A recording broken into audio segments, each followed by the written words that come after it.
Hello there! I'm Scotty. You're not. Continuing with Harry Potter. I'm trying to finish them today. And that is to say that I gotta do this one, Deathly Hallows Part 1, Deathly Hallows Part 2, and a ranking all in one day. Trying to knock these out without watching any spare videos, but before I start this, I wanted to drink this. This is a Harry Potter butterbeer shake. Yes, I took some of those cookies I did in the previous video, and I put them in the blender with ice creams and milk, and we made a butterbeer shake. So let's try. And it's appropriate for this one because this is the one where they drink the butterbeer. We're gonna talk about that, by the way. I have questions, but yeah.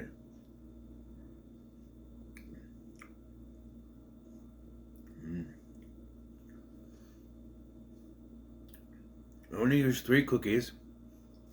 You went too much sugar. That's actually perfect.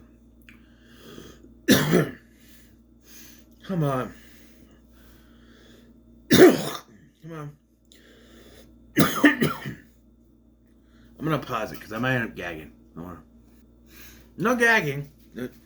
As soon as I paused the video, it came right up. So I have gotten rid of the cold, but the phlegm still sets in my throat every once in a while. We should just go away. Oh, that's good. One more sip. Now I'm like Hermione with the froth on the face. Ha ha! See, I did it on purpose. She does that. She goes.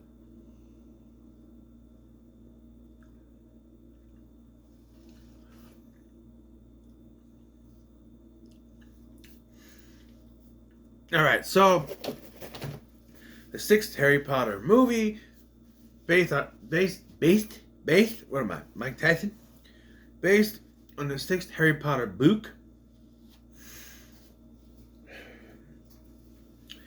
And, yeah, this movie was spoiled for me. I don't remember who it was. I think it might have been my own grandma, who, you know, when they were talking about the next one coming out, oh, that's the one where so-and-so dies. And I went, what? And, oh, you didn't know that? No, I did not know that. No. It was my grandma, or maybe it was a teacher in school. Someone spoiled. Thanks a lot. They didn't tell me who did it, but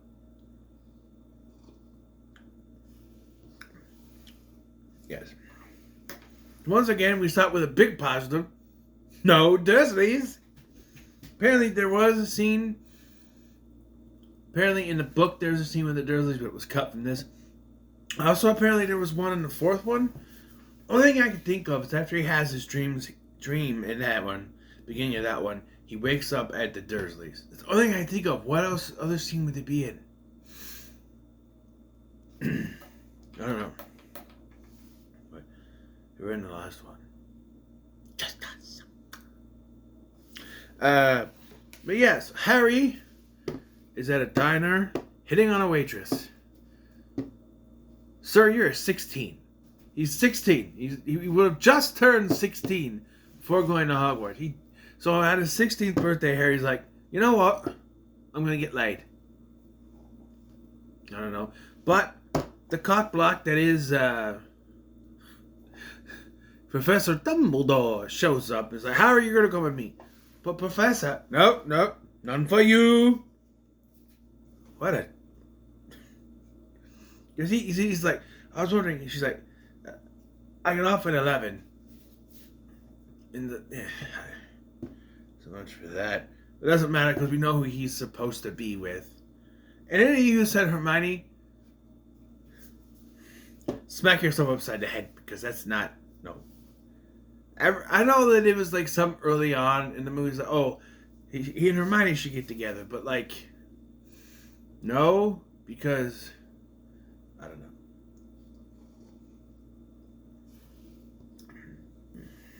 So Dumbledore takes Harry to meet Professor Slughorn, played by Jim Broadbent, and he's really good. I actually forgot that he came into the franchise so late. But yes, He does, and Dumbledore pretty much persuades him. He persuades him without persuading him, in a way, where he's just there. No matter what you do, you would not persuade me to come back. Oh, okay. But he leaves him alone with Harry for a few minutes, and Harry, just talking with Harry, convinces him to come back, I guess, reminiscing about old students and whatnot. So he comes back to be the potions master, which means Snape needs a new job, and he's going to be Defense Against the Dark Arts teacher, which he should have been a long time ago. But J.K. Rowling had to write in a bunch of antagonistic people to be the Defense Against the Dark Arts, or idiots in the case of Gilderoy Lockhart. Here's a question. Here's something I thought of earlier. Why was Moody replaced? Why? Now you could say that Umbridge snaked her way in there for the job. The Ministry forced it, but there was no reason for Moody to be replaced, if you think about it, because it was Barty Crouch Jr. who was pretending to be him. But the real Moody was still there. He still could have taught the class, but he's not. No. I don't know. But Snape is finally Ventus Dark Arts teacher, and we see that Draco and the Death Eaters have kidnapped Ollivander, and that reminds me, I forgot a Doctor Who actor. Yes, John Hurt. Without his time machine to see Dr. Frankenstein, he was the War Doctor, yes. Yes. May he rest in peace. I'm going to do a thing in my last review. I'm going to do it in memoriam, where we sort of remember all the Harry Potter actors that died, and there are quite a few. So, I'm going to go in order of when they died. So, yeah.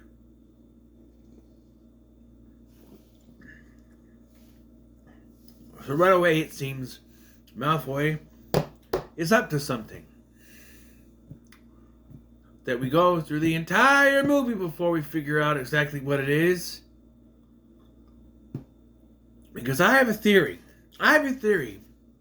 That when J.K. Rowling was writing these, she proclaimed, I have enough for 7 books. I got 7 books in me, so this is going to last 7 books. And said Hogwarts lasts 7 years.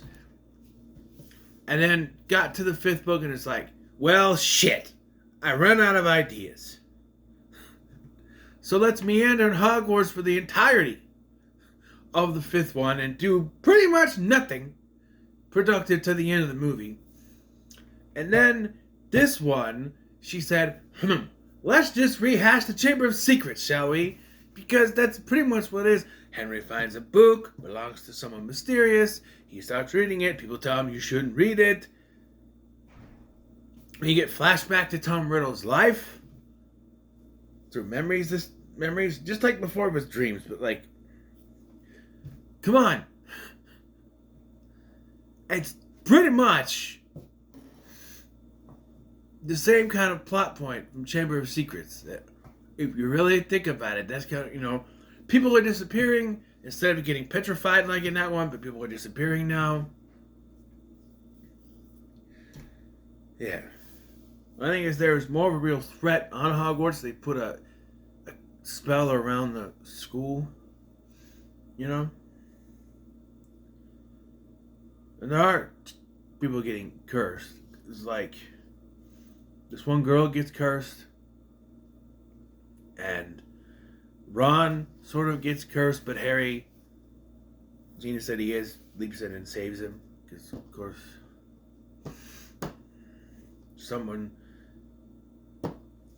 Malfoy, I'm assuming, is trying to curse Dumbledore so he can kill Dumbledore without actually having to physically do it.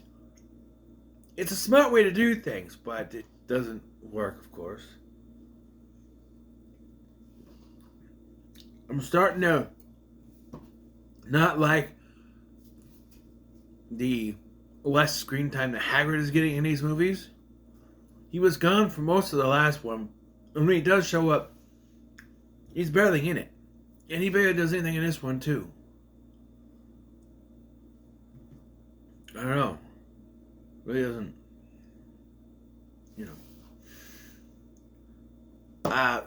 So, I don't know if they took this subplot from the 5th one and put it here, or if it was in this and they just sort of decided to do it, and they just went with it. But this, because when I said that they removed the subplot with Ron joining the Quidditch team, I was like, when I read that, I was like, but I remember seeing that. Did I see a deleted scene? No, it's here. It's in this one. But they imply he'd been there before, even though the Quidditch thing was completely taken out.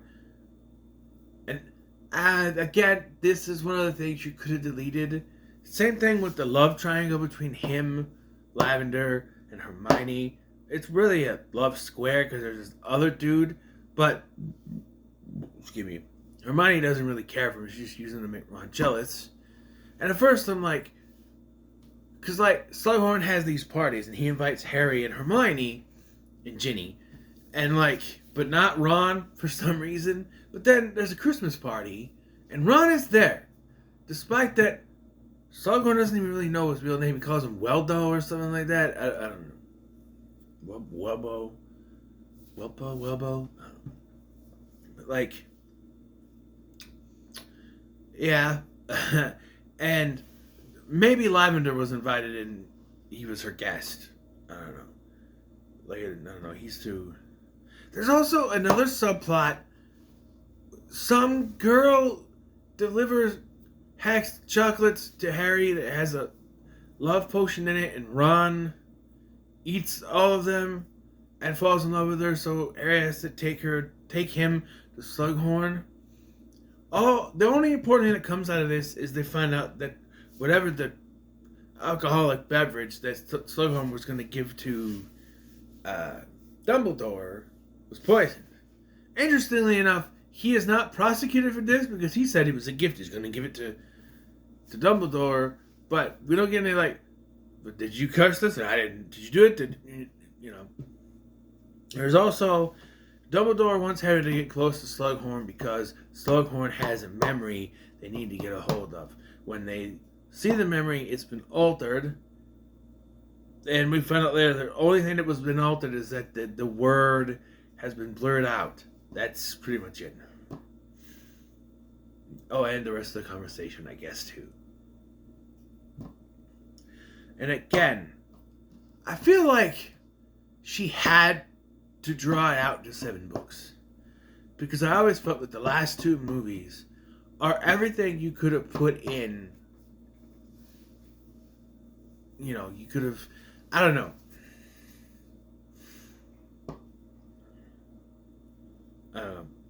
If this was 5, and then 6 was the next one, and 7, I know that the way they're written, you'd have to rewrite them to fit that, but I don't know. Well, actually, it would be,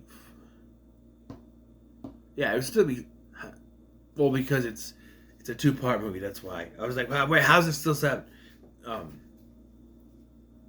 Yeah, really, it's stretched out throughout the runtime. And another thing is that I never liked that they right away confirm, oh, Snape's working for Voldemort. Snape's working for Voldemort.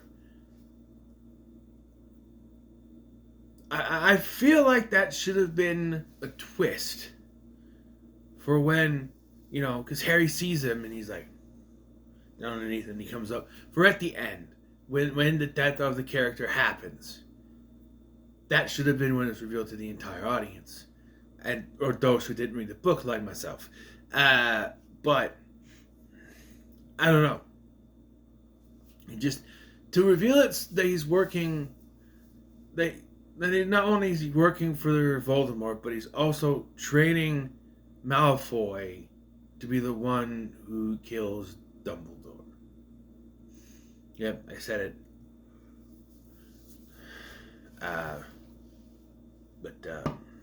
Yeah, we do see a brief conversation he has with Snape, which will come back in the next one, or one of them, where he's like, "Oh, I don't want to do this anymore,"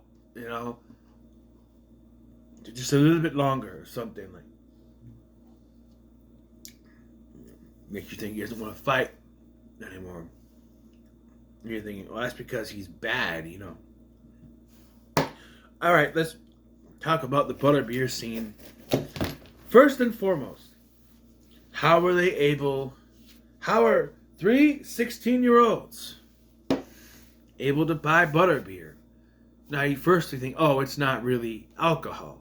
But then Hermione downs hers. Mustache. As he's there, Harry brings them there to see Slughorn, of course.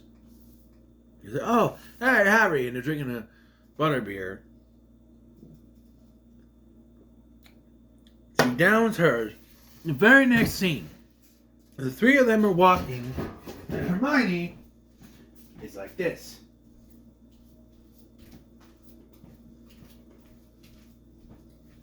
So there's got to be some kind of alcohol, or it's charmed to do something.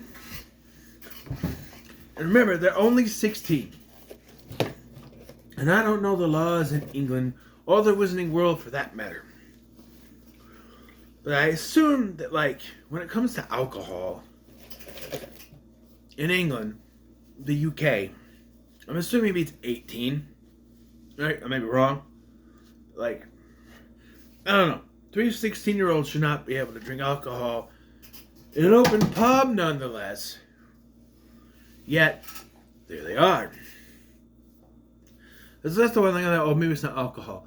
Then when you see Hermione doing that little drunk dance, although she is sobered up when they find the cursed girl, you know. So there's that. Yeah. So eventually, Harry's able to get the memory by using his best of luck potion or something to trick Slughorn. Remember Harry's mom, or his mom, mom, whatever. And yeah. So he gives him the memory. The memory reveals that Tom Riddle was actually asking about Horcruxes. Horcruxes are objects you could put your soul into to prolong your life, which explains how Voldemort survived his death after facing off against Harry when he was a baby. Yes. There are 6 known Horcruxes, 2 of which we know of. Tom Riddle's mother's ring, and of course, Riddle's diary. So, although I feel like that's a retcon, because specifically it was said it was his memory he left in there, not a piece of his soul, but maybe when she wrote the second one, she wasn't planning this quite yet, so. But this is a way to explain how he's still alive. And Dumbledore, somehow, because whatever they did in the book was taken out of the movie, apparently, they just find out about this cape that has another Horcrux in it and go there, and Dumbledore is forced to drink this potion that is debilitating him every time he drinks it, to the point that he says, no more. But he told Harry not to let him not drink it. So he keeps going. Eventually they get this locket. And yeah. And then some bad guys show up. But it's not all fun and games anymore. They get back to Hogwarts just in time for Malfoy to show up. Harry goes into hiding. What do you do? Shh, say nothing. Malfoy hesitates. There's this whole subplot with him and a vanishing cabinet in the room of... I had it. The room of reappearance, whatever it's called. Which is also where Harry hides the book. Or the Book of the Half-Blood Prince, which I haven't mentioned until now. He gets a potions book that belongs to the Half-Blood Prince, which you could assume always is it Riddle? Tom Riddle, Half-Blood. I mean, one parent is Muggle, one parent is a wizard.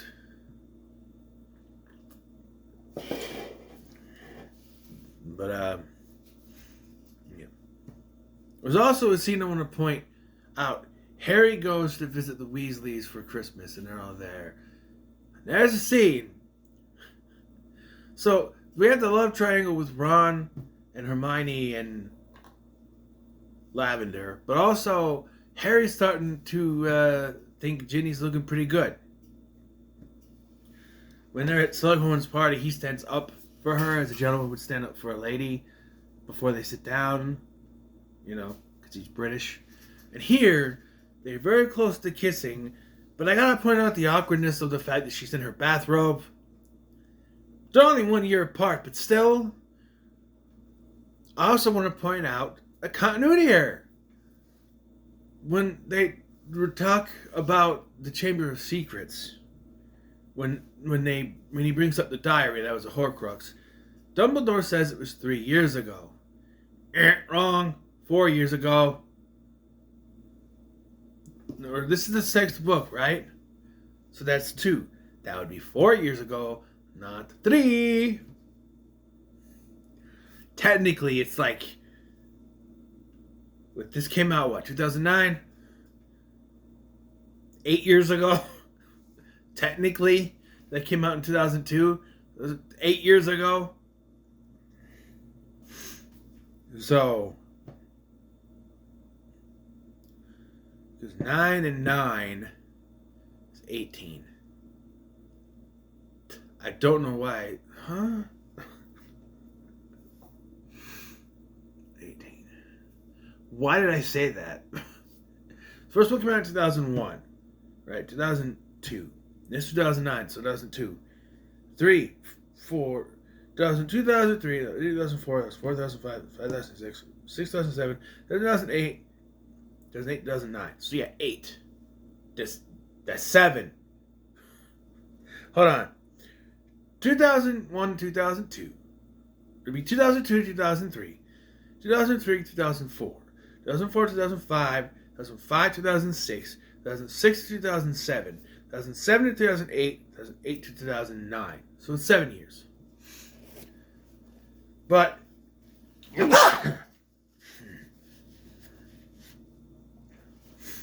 excuse me. Apparently the first one took place in the 90s because that's where the book took place. So we go by where it took place in the book and not the... Hold on.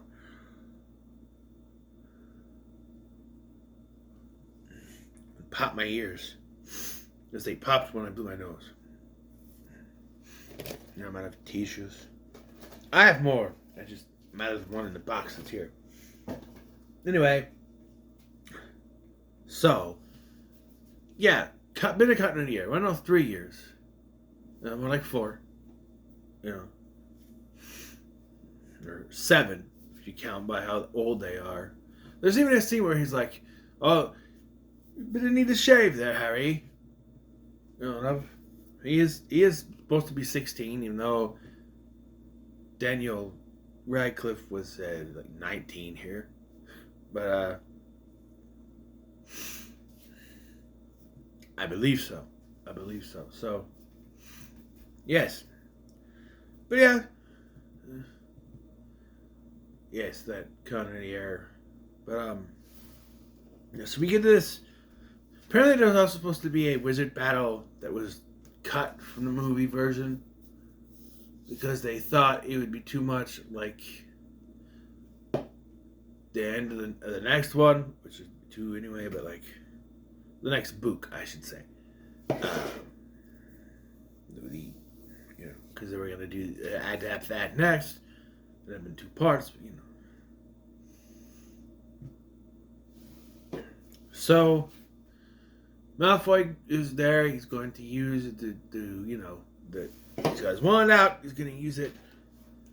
Dumbledore's just like, do it.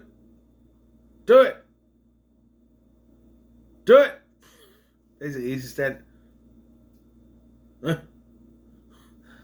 Malfoy can't do it, even though Bellatrix and whoever the other guy is there. Then Snape shows up and he's like, to Harry, and he goes up there. He's like, no. And then he does Avada Kedavra, launching him off the goddamn tower to his death.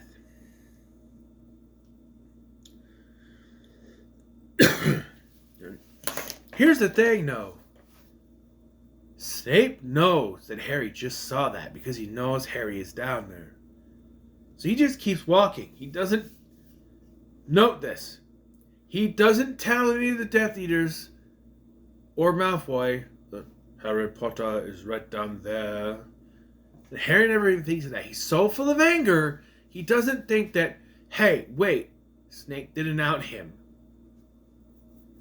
Could have made you think, don't you think? You know? But, yeah. So, Harry tries to confront Snape, and Bellatrix hits him with her wand. He's like, no! He's reserved for the Dark Lord. And he tries to use a spell from the book, the Half-Blood Prince's book. He's like, you tried to use my spells against me. That's right, I am the Half-Blood Prince.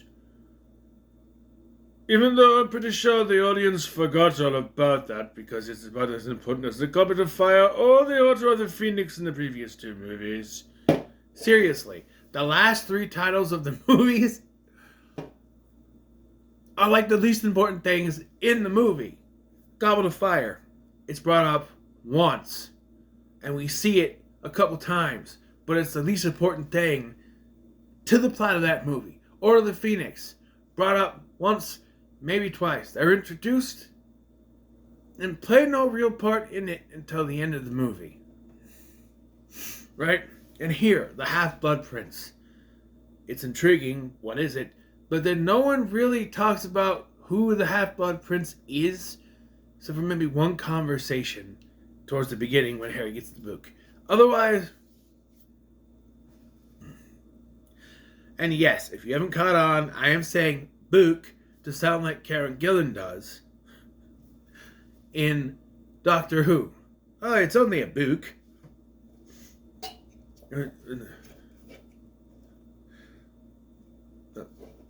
When she, oh, I get with you too. It's only in the book.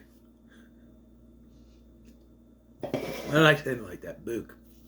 Anyway, so yeah, Dumbledore's dead. Apparently, there was also a funeral, but they cut it in the book. There was a funeral, but here they cut it for pacing issues. I guess it's the end of the movie. The runtime isn't that long. I don't know. I always remember. I don't think it was the first time I watched it, but like whenever I would watch it on my own, I ended up falling asleep and thinking, "Oh, this must be a short movie," but it's actually not. It's over 2 hours. So, yeah. But what do you do? Yeah, and Harry reveals that the